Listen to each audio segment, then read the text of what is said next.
Cela a commencé un après-midi ordinaire de mardi, en novembre 2019, lorsque Clara Moreau aidait une cliente qui voulait rapporter un smartphone défectueux. Elle travaillait depuis 2 ans chez Electronics Plus sur Lincoln Road à Miami Beach, un magasin de taille moyenne niché entre des boutiques de souvenirs touristiques et des cafés chers. À 28 ans, elle s'était habituée depuis longtemps à la routine, sourires amicaux, résolution de problèmes techniques, atteinte des objectifs de vente et envoi de 80% de son salaire aux Philippines chaque mois. Clara était l'aînée de 4 frères et sœurs. Son père, Ricardo, avait perdu son emploi dans une usine textile à Quezon City 3 ans auparavant. Sa mère, Grace, vendait du calamay fait maison sur le marché local, mais les revenus couvraient à peine le riz et les produits de première nécessité. Les frères et sœurs plus jeunes de Clara, Divine, 16 ans, Precious, 14 ans, et le petit Marco, 11 ans, avaient besoin de frais de scolarité, de livres et d'uniformes. La famille vivait dans une maison en béton, avec un toit en tôle ondulé, dans un quartier où les rues se transformaient en rivières pendant la saison des pluies. Clara avait étudié la comptabilité à l'université de Santo Tomas, obtenant son diplôme avec mention malgré les quarts de nuit qu'elle effectuait en parallèle dans un call center. Mais même avec un diplôme universitaire, le salaire à Manille équivalait à 400 $ par mois, pas assez pour subvenir aux besoins d'une famille. Les États-Unis offraient 10 fois cela. Elle avait donc postulé auprès de dizaines d'agences de placement à l'étranger, survécu à des entretiens par appel vidéo instables et en septembre 2017, elle avait atterri à Miami avec un visa H1B et une valise pleine d'espoir. Elle partageait un appartement d'une chambre à Hialeah avec 2 autres Philippines, Jenny, qui travaillait dans une maison de retraite à Coral Gables, et Rose, serveuse dans un restaurant cubain. L'appartement était propre, mais meublé de façon spartiate. Elles dormaient sur des matelas au sol, cuisinaient le riz sur une seule plaque chauffante et appelaient leurs familles en visio ensemble le dimanche, partageant le signal Wi-Fi le plus fort. Le client de ce mardi était différent des touristes habituels ou des hommes d'affaires stressés. Lucas Fontaine avait 45 ans, parlait d'une voix calme et amicale et semblait vraiment écouter lorsque Clara lui expliquait les détails techniques. Il travaillait comme responsable principal de la maintenance dans un complexe d'appartements de luxe à Brickell, lui a-t-il dit. Pas un travail glamour, mais stable, avec une assurance maladie et un revenu régulier. Vous vous y connaissez vraiment, a dit Lucas reconnaissant, pendant que Clara diagnostiquait son smartphone. La plupart des vendeurs ici ne font que lire un script. J'ai étudié l'informatique aux Philippines, a expliqué Clara. La comptabilité était ma majeure, mais la technologie m'a toujours intéressé. Philippines? Les yeux de Lucas se sont illuminés. Ma première petite amie sérieuse était philippine, Jenny de Davao. C'était... il y a 20 ans. Elle était infirmière à Jackson Memorial. La mention lui semblait familière et sûre. Clara s'est un peu détendue. Les clients qui partagèrent des histoires personnelles étaient généralement les plus agréables. Ils la voyaient comme une personne, pas comme une prestataire de service. Lucas est revenu régulièrement au cours des semaines suivantes. D'abord pour une batterie d'ordinateur portable, puis pour un câble de chargement, plus tard pour un disque dur externe. Les achats étaient petits, mais les conversations se sont allongées. Il posait des questions sur la famille de Clara, ses rêves et ses expériences en tant que migrante aux États-Unis. Il parlait de son travail, des locataires difficiles qu'il gérait et de son divorce 5 ans auparavant. Divorcée? Clara avait demandé avec prudence lors de leur 4e conversation. Depuis 2014, a confirmé Lucas avec un sourire fatigué. Mon ex-femme et moi étions juste trop jeunes lorsque nous nous sommes mariés. Nous nous sommes séparés en amis, pas d'enfants. Dieu merci, cela aurait tout compliqué davantage. L'information était rassurante. Clara avait des limites claires concernant les hommes mariés. Trop de Philippines à Miami avaient des histoires d'horreur sur des liaisons avec des Américains mariés qui utilisaient leur situation de visa contre elle. Mais Lucas était libre, amical et apparemment sincèrement intéressé par elle en tant que personne. En janvier 2020, il l'a invité à prendre un café. Juste un café, a-t-il souligné. Je sais que vous devez être prudente. Je respecte cela. Ils se sont rencontrés dans un Starbucks près du magasin, neutre et public. Ils ont parlé pendant 2 heures de tout. Des jours d'université de Clara au projet de Lucas de créer un jour une petite entreprise de maintenance. Ce que Clara ne savait pas, Lucas Fontaine n'était pas divorcé. Il était bel et bien marié à Léa Fontaine, une institutrice franco-canadienne qu'il avait rencontrée au Québec 12 ans auparavant.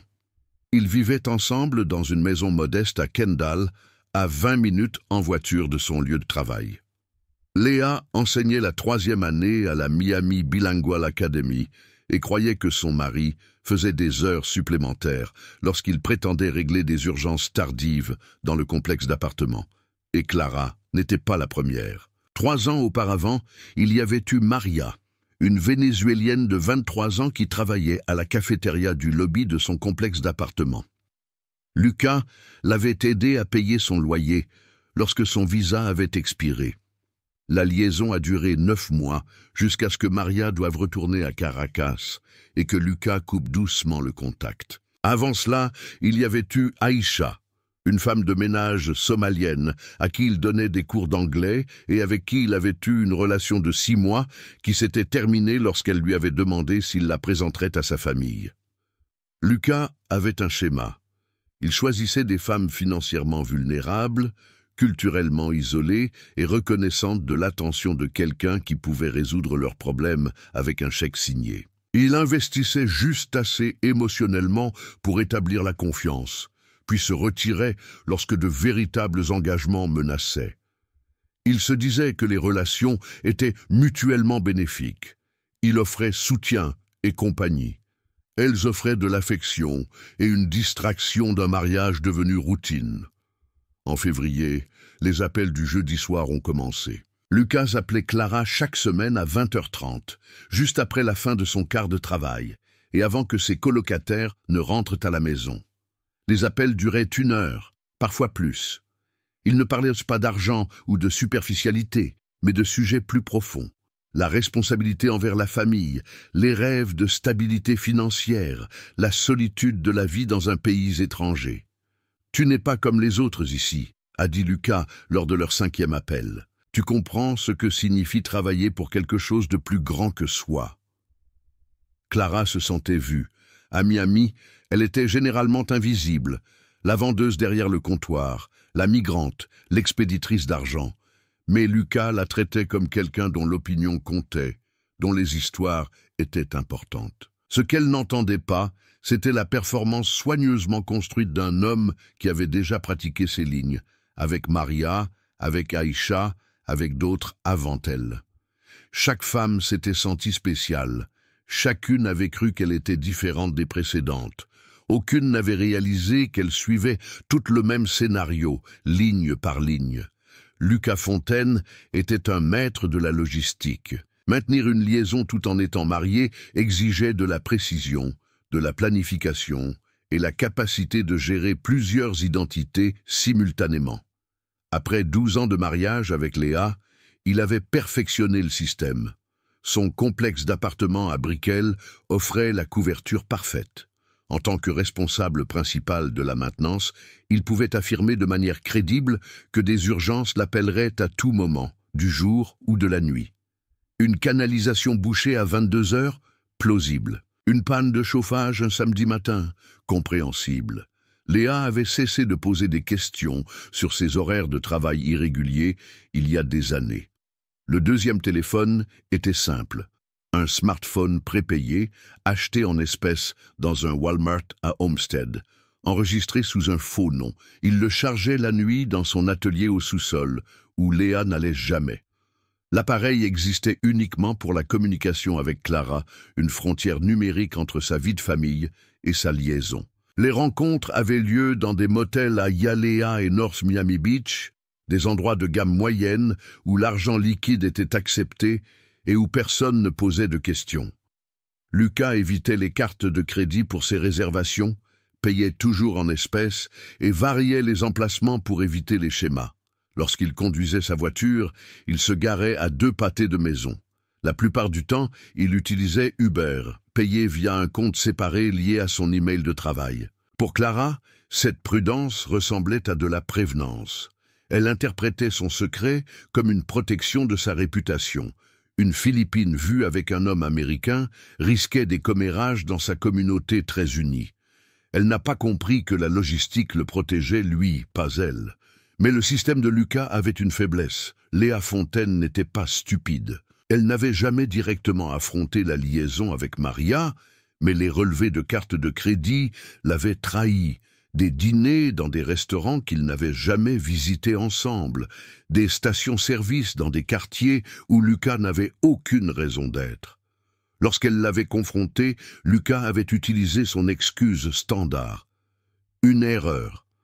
Une fois seulement. C'est fini. Léa avait décidé de rester. Elle n'avait pas de famille aux États-Unis. Son visa dépendait du parrainage de Lucas, et un divorce signifierait potentiellement retourner au Québec où elle n'avait plus d'emploi. Mieux valait maintenir la façade d'un mariage fonctionnel que de tout perdre.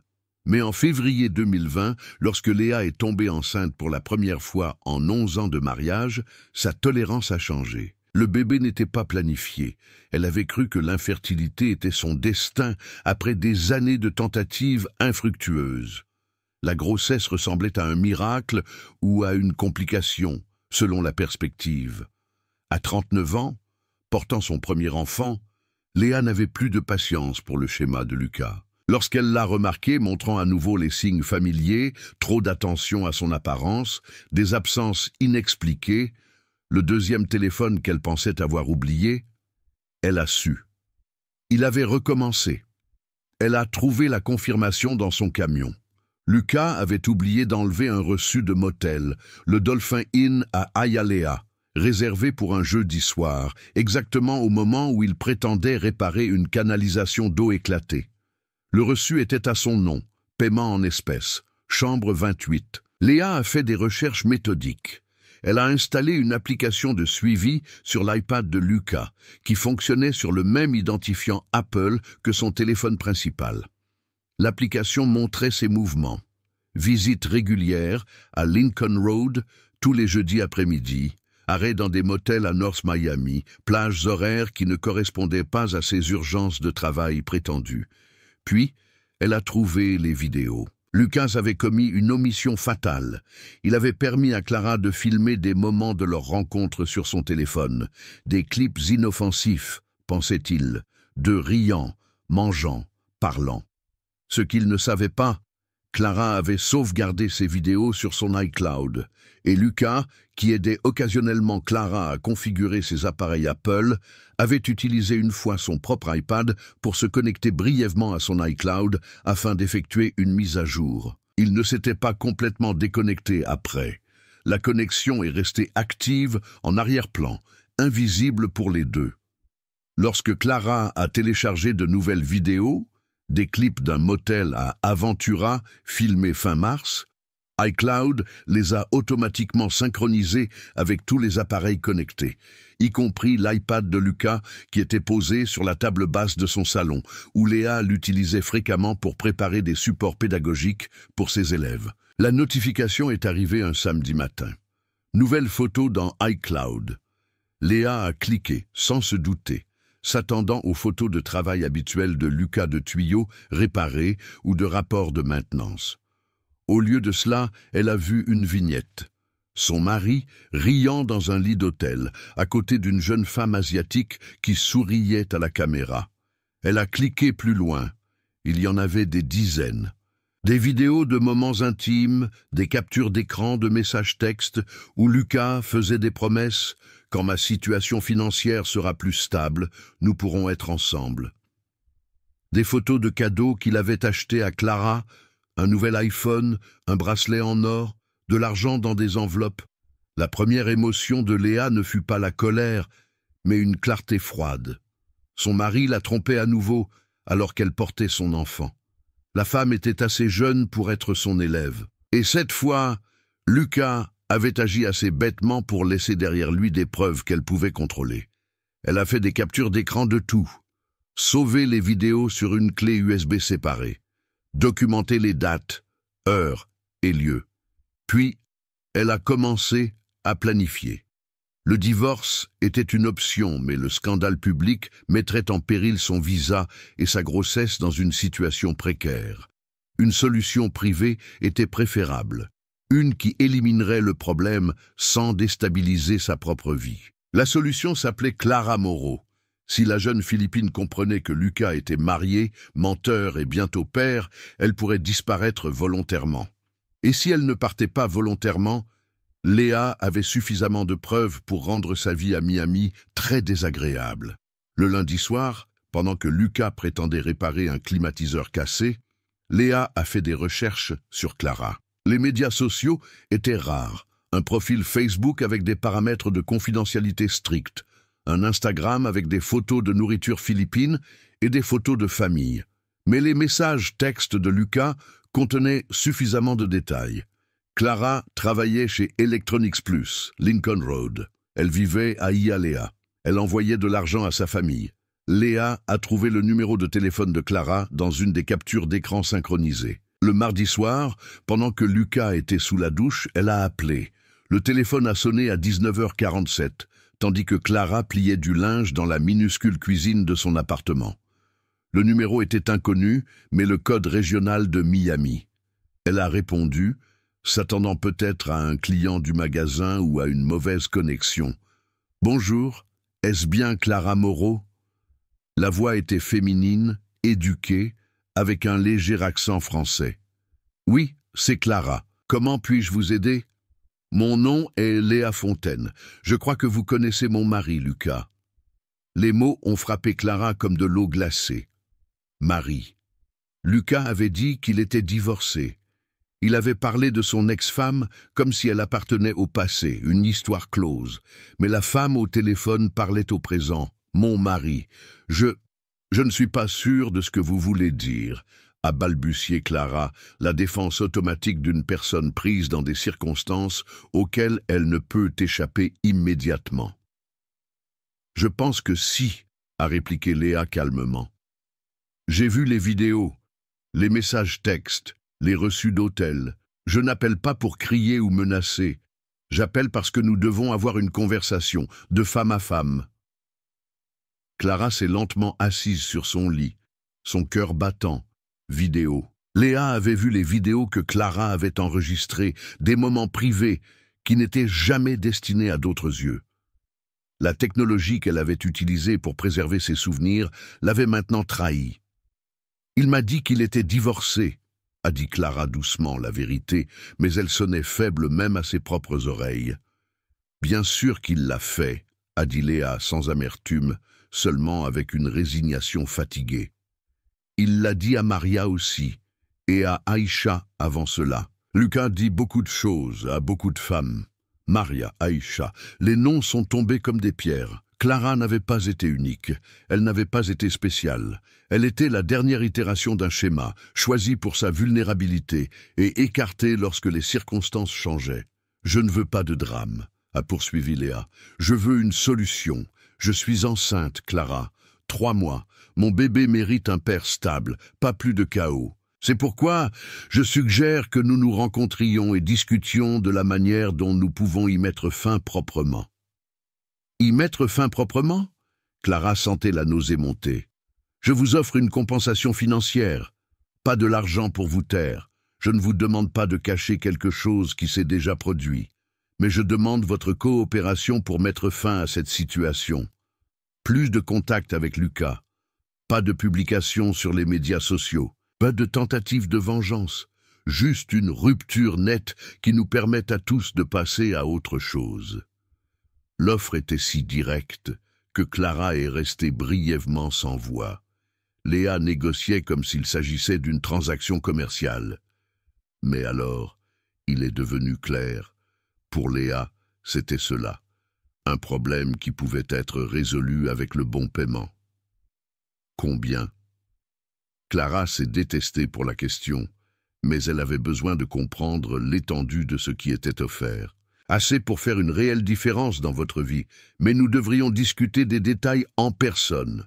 Que diriez-vous de demain soir, 18 heures, Café Versailles à Little Havana, public neutre?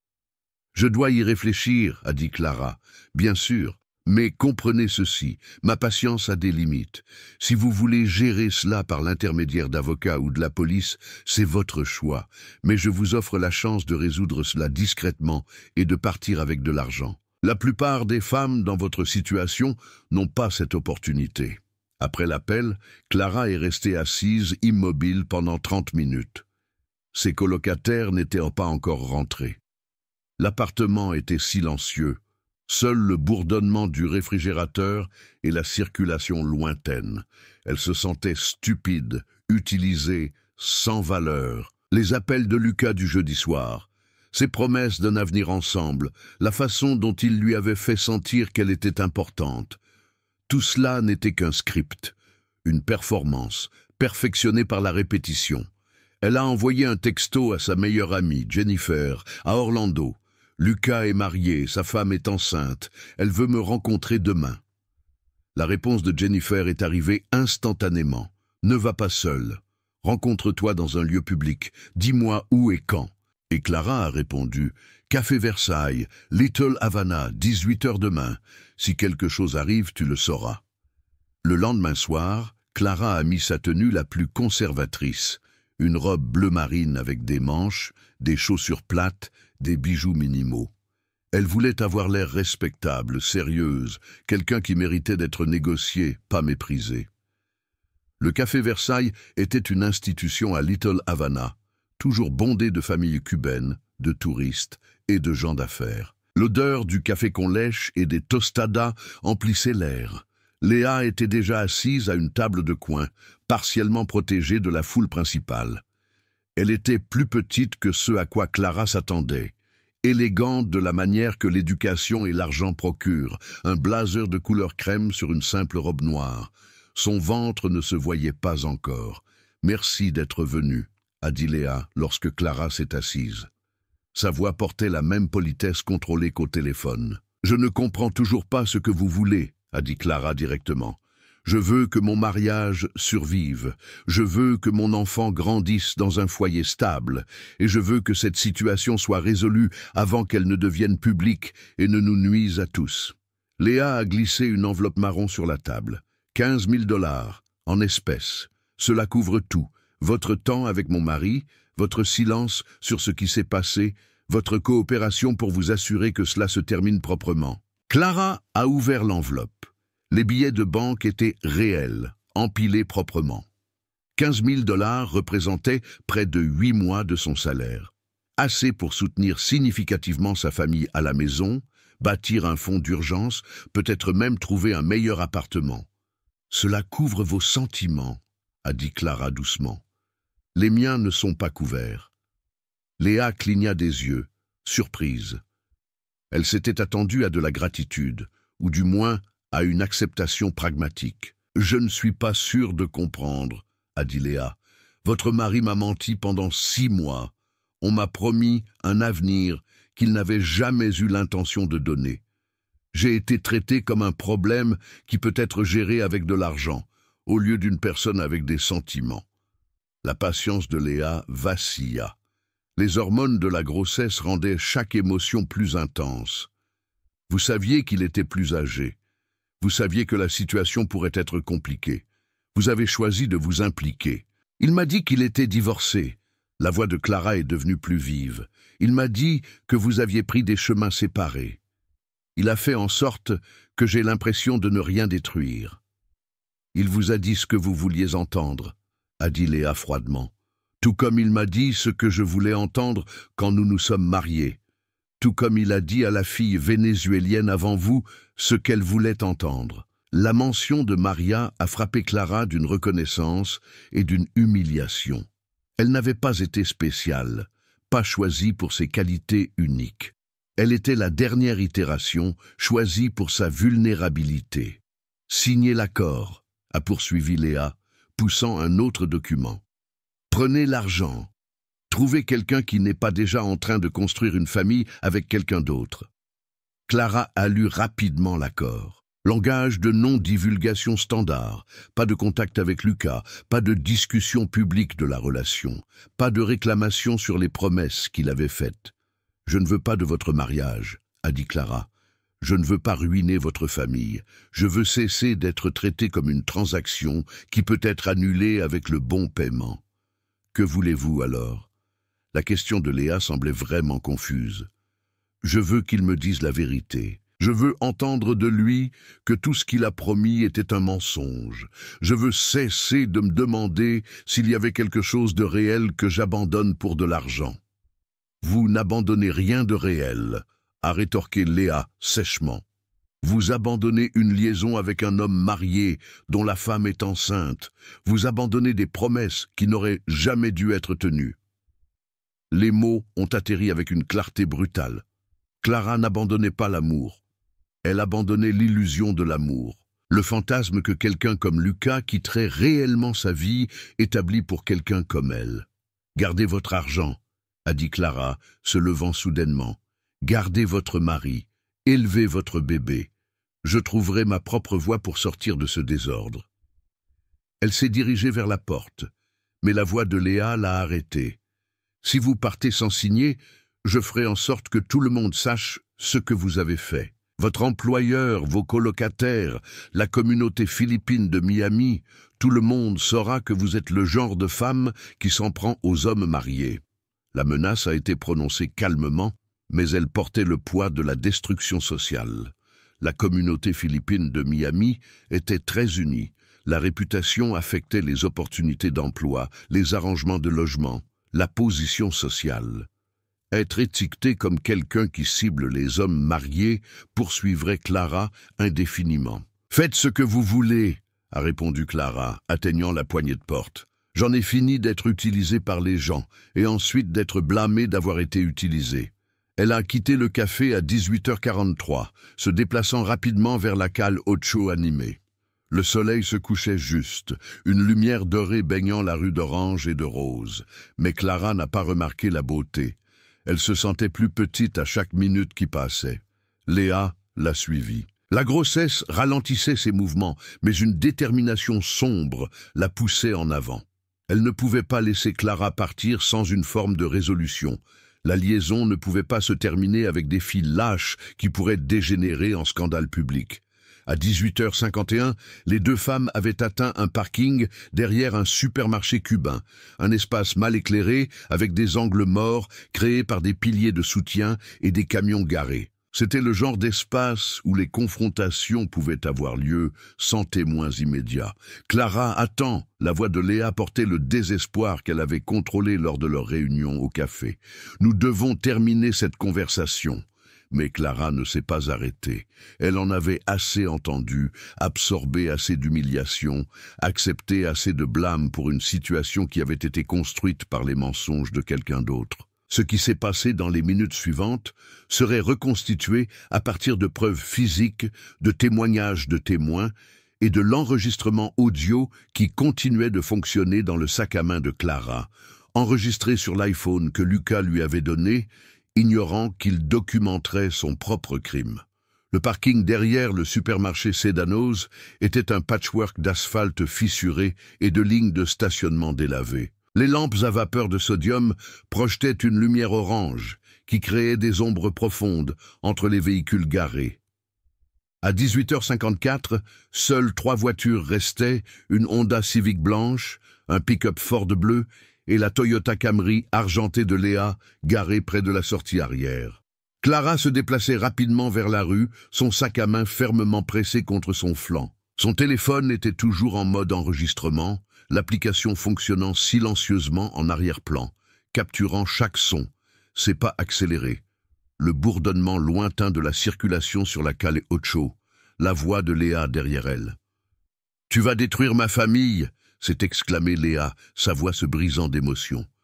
Elle se déplaçait plus vite maintenant, malgré sa grossesse, poussée par un désespoir qui surpassait la prudence. « Mon bébé mérite mieux que d'avoir un père qui quitte sa famille pour quelqu'un qu'il connaît à peine. » Clara s'est retournée, sa propre colère faisant enfin surface. « Ton bébé mérite mieux que d'avoir un père qui ment à tout le monde, y compris à toi. » Les mots sont restés suspendus dans l'air humide du soir. Pendant un instant, les deux femmes se sont tenues dans l'ombre, respirant bruyamment, chacune accablée par le poids de ce que les mensonges de Lucas avaient fait de leur vie. Le parking avait un mur bas en béton le long de sa limite arrière, un séparateur entre la propriété du supermarché et un terrain vague derrière. Le mur mesurait environ 1 mètre de haut, conçu pour marquer les voitures, pas pour protéger. De l'autre côté se trouvait une chute de 2 mètres sur un sol inégal, envahi par les mauvaises herbes et jonché de détritus que les gens avaient jetés par-dessus le mur. Clara avait reculé vers ce mur sans réaliser sa proximité. Dans le faible éclairage, la chute derrière n'était pas évidente. Elle se concentrait sur Léa, sur la confrontation, sur la nécessité d'échapper à une situation qui l'écrasait émotionnellement. Léa s'est rapprochée, sa main tendue, comme si le contact pouvait d'une manière ou d'une autre persuader Clara de rester, de signer, de disparaître. « S'il te plaît, » a dit Léa, sa voix plus douce maintenant, presque suppliante. « Prends l'argent, sors de nos vies. Laisse-moi essayer de sauver mon mariage avant que mon bébé ne naisse. »« Ton mariage n'est pas ma responsabilité, » a rétorqué Clara, sa voix ferme malgré les larmes qu'elle sentait monter. « Je ne suis pas la personne qui a rompu ses vœux. Je suis la personne à qui on a menti. » Léa a attrapé le bras de Clara, agrippant non pas agressivement, mais fermement, la tentative désespérée d'une personne d'empêcher physiquement quelqu'un de partir avant qu'une solution ne soit atteinte. « Tu ne comprends pas ?» Mais Clara a brusquement retiré son bras, instinctivement. Le mouvement était soudain, déséquilibré. Son pied a glissé sur l'asphalte huileux. Elle a trébuché en arrière, ses mains cherchant un soutien. Le mur bas en béton a attrapé le bas de ses jambes à hauteur du genou. Le haut de son corps a basculé plus loin en arrière, l'élan la portant par-dessus le bord. Pendant 1 seconde, elle a semblé suspendue en l'air, les bras agitant sauvagement. Puis elle est tombée. L'impact a été immédiat et dévastateur. La tête de Clara a heurté d'abord une pierre pointue, cachée parmi les mauvaises herbes, le genre de danger dissimulé qui rend les terrains vagues mortels. Son corps a suivi, tordu dans un angle qui n'offrait aucune chance de survie. Léa se tenait au mur, regardant dans la faible lumière. Elle pouvait voir la silhouette de Clara, immobile parmi les mauvaises herbes. Pouvait entendre le silence anormal, l'absence totale de mouvement ou de cri. Pendant exactement 8 secondes, Léa est restée paralysée, sa main enceinte sur son ventre, son esprit tourbillonnant avec ce qui venait de se passer. Puis, la mémoire musculaire a pris le dessus. Elle a sorti son téléphone, les doigts tremblants en composant le 911. « Il y a eu un accident », a-t-elle dit lorsque la répartitrice a répondu, sa voix mécanique sous le choc. Une femme est tombée, derrière le supermarché Sedanos, sur la cale au chaud. Elle ne bouge pas. L'appel a été enregistré à 18h58, 4 minutes après que Clara ait atteint le parking. Les services d'urgence ont été dépêchés immédiatement. En bas, dans les mauvaises herbes, le téléphone de Clara avait survécu à la chute, bien que l'écran soit fissuré. L'application d'enregistrement a continué de fonctionner, capturant le silence après l'impact, l'appel distant de Léa au 911, le son approchant des sirènes. À 19h03, les ambulanciers sont arrivés sur les lieux. Ils ont escaladé le mur de béton et ont trouvé le corps de Clara, dans les mauvaises herbes, face contre terre, son téléphone cassé à côté de sa main droite. Le premier ambulancier arrivé, Alex Rodriguez, a immédiatement vérifié son pouls. Rien. Sa tête présentait un traumatisme visible, du sang imbibant la terre autour de la roche qui avait fracturé son crâne. Femme, fin de la vingtaine, pas de pouls, traumatisme crânien grave, a transmis Rodriguez à l'hôpital. Heure du décès estimée à 18h57. En haut du parking, Léa a donné sa première déclaration au sergent de la police de Miami Maria Santos, arrivé 4 minutes après les ambulanciers. « Nous avions un rendez-vous », a expliqué Léa, sa voix tremblante. « Au café Versailles. J'avais découvert qu'elle avait une liaison avec mon mari. Je voulais résoudre cela en privé, pour ma famille. Quand elle a refusé de coopérer et s'est mise en colère, elle a quitté le café. Je l'ai suivie, essayant de terminer notre discussion. Nous nous sommes disputés ici. Elle a reculé. J'ai essayé de l'empêcher de partir avant que nous n'arrivions à une solution. Elle s'est dégagée de moi, a perdu l'équilibre, est tombée par-dessus le mur. Le récit était plausible mais incomplet. Le sergent Santos a noté la grossesse, la détresse émotionnelle évidente, le contexte de la liaison, tous des éléments qui compliquèrent la scène. « L'avez-vous touché ?» a demandé Santos. « J'ai tendu la main vers son bras, » a admis Léa. « J'essayais de l'empêcher de partir, mais je ne l'ai pas poussée. Je ne voulais pas qu'elle tombe. Je voulais juste qu'elle m'écoute. » La criminalistique numérique fournirait une image plus complexe. Le téléphone de Clara contenait l'enregistrement audio qui avait fonctionné en continu depuis la réunion du café jusqu'à la confrontation sur le parking. La qualité sonore était médiocre en raison de la position du téléphone dans son sac à main, mais une analyse améliorée révélerait des détails cruciaux sur les dernières minutes. L'enregistrement montrait Léa poursuivant Clara, malgré les affirmations selon lesquelles elle ne faisait que suivre pour discuter. Il a capturé la supplique désespérée de Léa. « Tu vas détruire ma famille !» Et la riposte de Clara. « Ton bébé mérite mieux qu'un père qui ment à tout le monde. » Plus important encore, il a capturé le moment du contact physique. Le son de la voix de Léa disant « s'il te plaît », le froissement du mouvement, l'inspiration brusque de Clara alors qu'elle se retirait, puis le terrible bong de la chute suivi du silence. L'événement entier de l'appel désespéré de Léa au retrait de Clara et à la chute a duré moins de 15 secondes. L'enquête classerait le décès comme chute accidentelle lors d'une confrontation. Le médecin légiste confirmerait la cause du décès comme traumatisme contondant à la tête. La police écarterait l'homicide délibéré, mais noterait que les actions de Léa, suivre une femme qui refusait de parler et établir un contact physique, étaient la cause immédiate de la chute. L'affaire serait classée sans inculpation, considérée comme le résultat tragique d'une confrontation provoquée par les mensonges d'un homme. Léa serait brisée. Elle porterait la culpabilité de cette soirée, la connaissance silencieuse de sa poursuite et de son geste pour le reste de sa vie. Elle donnerait naissance à une petite fille en bonne santé en août, une enfant qui ne connaîtrait jamais le prix total des mensonges de son père. Lucas ne comprendrait jamais pleinement la logistique de sa propre chute. Il ne saurait jamais que sa commodité, utiliser son iPad de travail pour se connecter à l'iCloud de sa petite amie, était le détail exact qui a permis à sa femme de découvrir l'affaire, conduisant directement à la confrontation qui a tué la femme qu'il avait utilisée négligemment. Il ne comprendrait jamais que les 400 $ que la Philippine gagnait mensuellement à Manille étaient la véritable mesure de son besoin désespéré, de la vulnérabilité qu'il avait exploitée et de la tragédie qui en a résulté.